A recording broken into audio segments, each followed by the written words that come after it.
Fala galera! No vídeo de hoje nós vamos fazer uma eletroforese, que é como se fosse a Fórmula 1 da biologia molecular, porque a gente vai colocar o DNA para correr. A eletroforese em gel é um procedimento muito comum no cotidiano dos laboratórios de biologia, e por aqui não é diferente.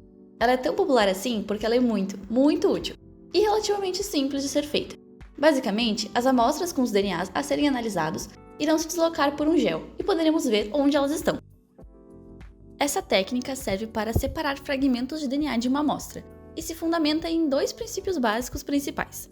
O primeiro é que o DNA é uma molécula carregada negativamente, e o segundo é que os fragmentos de DNA de tamanhos diferentes têm velocidades de migração diferentes também. Sabendo disso, podemos colocar uma amostra de material genético em gel, sobre um campo elétrico e ir separando os fragmentos de DNA que estavam ali, e ainda medir o tamanho deles, que ficaram em locais diferentes da pista de corrida, que é o nosso gel, por causa de seus tamanhos diferentes. E os tamanhos a que nos referimos não são medidos em centímetros ou em milímetros. Aqui, a medição é na unidade de pares de base, que diz quantas bases de DNA estão ali. E então, bora lá! Para fazer uma eletroforese em gel, você vai precisar de algumas coisas. O primeiro item é uma cuba de eletroforese, que é esse recipiente com a parte mais elevada no meio, sobre a qual eu vou colocar o gel com as amostras de DNA. Esse recipiente vai ter um polo que é positivo e outro que é negativo, que vão gerar um campo elétrico. Como a gente sabe, os opostos se atraem, né? E a carga negativa da molécula de DNA vai fazer com que ela seja atraída e migre do polo negativo para o positivo. Essa cuba de eletroforese será preenchida com o que chamamos de solução tampão. Ela é importante por dois motivos. O primeiro é que, como todos os tampões, ela vai manter um pH estável na cuba. E o segundo é que ela é necessária para conduzir a carga elétrica e criar o campo elétrico que precisamos. Uma substância como a água não serviria para isso, porque ela formaria bandas que não conseguiríamos analisar. Existem alguns tipos de tampões que poderíamos usar aqui, tais como o TAI, o TBE, o TPE. Então, como que eu sei qual que eu vou utilizar? Isso vai depender do tamanho dos fragmentos da minha amostra, do grau de pureza necessário e da importância dada à resolução das bandas finais. Hoje, nós vamos usar o TAI, e é preciso que o mesmo tampão seja utilizado também na composição do gel. Nós vamos utilizar também um outro tampão, e esse vai ser aplicado diretamente na amostra. Isso porque a amostra é transparente, quando ela contém apenas o material genético, e a gente não conseguiria vê-la no gel. Dessa forma, o nosso tampão vai conter o corante que se chama azul de bromofenol, e isso pode nos indicar a localização do material genético durante a corrida. Além disso, vamos ter o gel Red, que deixa o DNA fluorescente para análise posterior. E, é claro, para fazer uma eletroforese em gel, nós vamos precisar de um gel, e esse nós mesmos vamos preparar.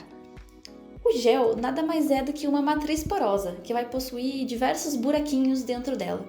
A gente pode até imaginar como uma grade de arame, numa proporção muito pequena. E é por dentro desses buraquinhos, como se fossem os buraquinhos do arame, que o nosso DNA vai passar. Quanto mais concentrado for o nosso gel, menor vai ser o tamanho desses porinhos. E tenha em mente que esses poros eles são muito pequenininhos e não podem ser vistos a olho nu. Eles medem entre 100 e 300 nanômetros, e um par de base mede, de uma ponta a outra, cerca de 2 nanômetros. Isso é muito pequeno. Para a preparação do gel que vamos fazer hoje, nós utilizaremos a agarose. E a gente pode imaginar que o pó da agarose é como a gelatina, que vai dar a densidade e a concentração do gel. A concentração que queremos do nosso gel é de 1%. Então, para isso, nós vamos medir 1 grama de agarose numa balança e depois vamos diluí-la em 100 ml de tampão, que é o mesmo que usamos na cuba, o TAI. Essa solução que acabamos de preparar vai ir para o micro-ondas por mais ou menos 80 segundos, até que o gel fique mais viscoso e que a solução fique bem homogênea, porque não pode restar nenhum tipo de soluto suspenso ou no fundo do Erlenmeyer. Chegou a hora de modelar o nosso gel. Para isso, a gente vai verter essa solução numa forminha e uma espécie de pente vai ser posicionada sobre uma das extremidades. Isso serve para criar poços, aonde a gente vai posteriormente colocar nossas amostras para correr. É como se fosse a linha de largada da corrida. E não podemos nos esquecer, o principal ingrediente para analisar o DNA é a própria amostra de DNA. Como vocês estão vendo, hoje temos diversas amostras para analisar no gel. Então a gente vai separar todas bem bonitinhas e a gente já pode começar a nossa eletroforese. Com a nossa cuba já cheia de solução tampão, nós vamos posicionar o gel na parte mais elevada do meio da cuba. E os poços, que são a nossa linha de largada, vão ficar virados para o polo negativo.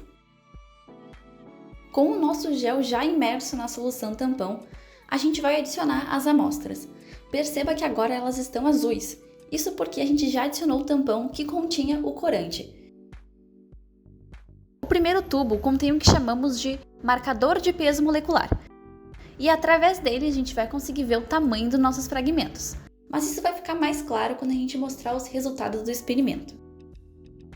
O segundo tubo vai conter a nossa primeira amostra, que é um DNA genômico, ou seja, todo o DNA do genoma da célula, e foi extraído de uma bactéria ambiental chamada Bacillus amyloliquefaciens. O terceiro tubo contém uma outra amostra desse mesmo DNA genômico, só que dessa vez esse DNA já passou por um procedimento de PCR, que é a reação em cadeia da polimerase. A PCR é uma outra técnica super fundamental e interessante, mas ela é tão legal que vai ficar para outro vídeo só para ela. O tubo número 4 contém uma amostra de plasmídio, que também veio de uma bactéria e também é um DNA. A diferença é que ele é circular e não fica dentro do genoma da célula. Eles são muito importantes para a engenharia genética e a gente utiliza ele cotidianamente dentro do laboratório. E por fim, no tubo número 5, a gente tem o que chamamos de controle negativo. Mas o que é isso? Bom, o controle negativo ele é muito importante para a gente verificar se o experimento está funcionando e se ele não está contaminado com algum outro DNA que não é o que a gente quer. Para isso, a gente não coloca nenhum tipo de DNA das amostras nesse tubo. Ele vai ter somente uma porção da mistura utilizada nas amostras, como o tampão. Quando ele correr no gel, não pode ter nenhum tipo de banda. E se tiver, a gente sabe que ele está contaminado com algum outro DNA que não é o nosso de interesse. E com todos os poços preenchidos, a cuba já pode ser ligada com uma voltagem de 100 volts. A gente também vai colocar uma tampa para evitar que qualquer coisa caia e contamine a reação. Nós vamos deixar aqui por mais ou menos 40 minutos. E logo a gente volta para desligar e analisar o resultado. Finalizada a nossa eletroforese, a gente já consegue ver que o DNA migrou do seu polo negativo, onde estavam as linhas de largada, até o polo positivo. Mas olhando assim, a gente não consegue ver o DNA a olho nu. O que a gente está vendo ali é apenas o tampão que corou a amostra e que acabou migrando junto com ela. Para que a gente consiga ver o DNA de fato, o gel vai ser tirado da cuba e colocado num fotodocumentador, que é ligado a um computador. Esse fotodocumentador vai emitir luz ultravioleta e ele também possui uma câmera no seu interior. Só com a luz UV, o DNA será visível ali no monitor, em que temos a imagem do gel dentro do aparelho.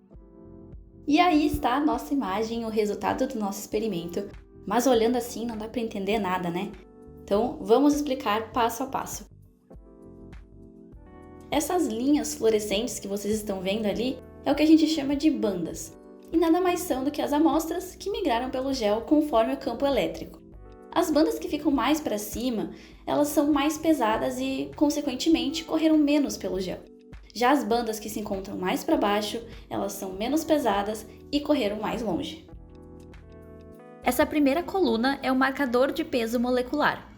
Ele se divide em várias linhazinhas, várias bandas. Isso é porque ele é composto por um padrão de fragmentos de DNA, de quais a gente já sabe o tamanho, ou seja, são vários fragmentos e não apenas um. Conforme ele vai correndo no gel, os fragmentos vão se separando pelo tamanho que a gente já sabe qual é, já que quando a gente compra, ele vem com essa legendinha que vocês estão vendo na imagem. A segunda coluna que a gente está vendo é o DNA genômico da bactéria. Pensa que o DNA genômico ele pode ser muito grande, e por isso ele vai migrar pouco, e fica mais no topo do gel. Dando sequência, na terceira coluna, a gente tem a mesma amostra da coluna anterior, só que dessa vez ela foi passada por uma reação, o PCR, que vai amplificar uma parte só desse DNA. Dessa forma, sendo uma parte menor, ele vai migrar mais, e fica mais abaixo do que o DNA genômico completo. A eletroforese é uma etapa muito importante depois do PCR, porque assim a gente pode ter certeza que a parte que a gente quer realmente amplificou. A quarta coluna é a migração de DNA de um plasmídio. A gente pode ver que, diferente das outras, ela mostrou várias bandas. Isso aconteceu porque existem várias cópias do mesmo plasmídio nessa amostra. Umas estavam mais condensadas e mais pesadas, então elas correram menos, e outras estavam menos compactadas e correram mais. Por isso a gente teve tantas bandas diferentes.